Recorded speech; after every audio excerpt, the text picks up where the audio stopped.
c'est vrai que nous sommes dans la transition avec ce combat dont il a parlé entre l'intelligence qui est une calamité parce qu'elle nous pousse à toute vitesse vers la catastrophe et l'intelligence qui est une merveille parce qu'elle nous donne les moyens de faire ce qu'il faut pour l'éviter. Mais il n'a pas l'air d'y croire beaucoup. Moi, je ne veux pas dire que j'y crois à 100%, mais je veux quand même y croire, oui. Je pense que le travail est à faire par la génération suivante. Ce n'est pas ma génération qui a été éduquée dans la croissance. C'est la génération suivante qui doit construire une nouvelle civilisation basée sur pas de croissance et qui a un mot-clé qu'il n'a pas tellement cité, qui est la compétition et la compétitivité, qu'il faut rayer de notre vocabulaire définitivement.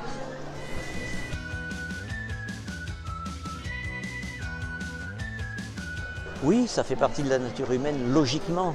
Tant qu'il y a une civilisation d'abondance, il y a toujours une compétition pour aller chercher plus d'abondance que les autres.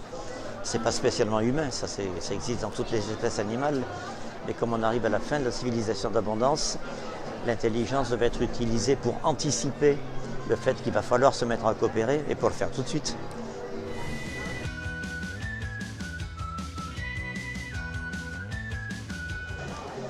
Il est tard.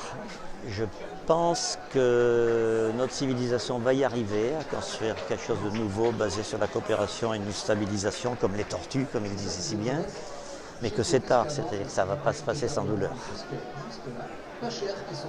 Je le crains.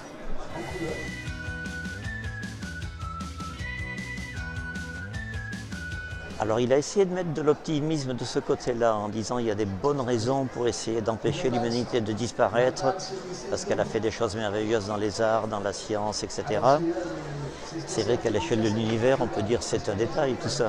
Si l'humanité disparaît, la Terre continuera à exister, l'univers continuera à exister, il se développera ou il s'est développé, il se redéveloppera d'autres humanités ailleurs, humanité ou autre chose. À l'échelle de l'univers, une façon pessimiste de voir les choses, c'est de dire nous sommes un détail de l'histoire. Mais c'est assez pessimiste, je l'avoue.